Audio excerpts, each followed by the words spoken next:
Amigos y amigas, bienvenidos a Rimari. Ñutsiquijipa. Desde el territorio Copán de la Amazonía ecuatoriana, compartimos nuevas expresiones en Aingue para fortalecer el vocabulario. Conoce estas dos expresiones.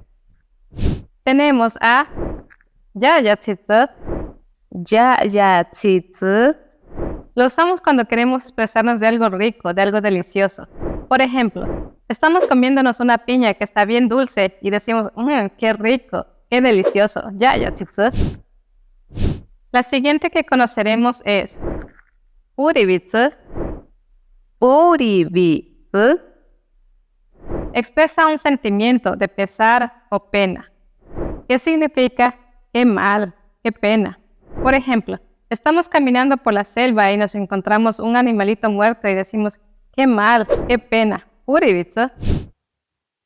Recuerden practicar en casa con toda la familia.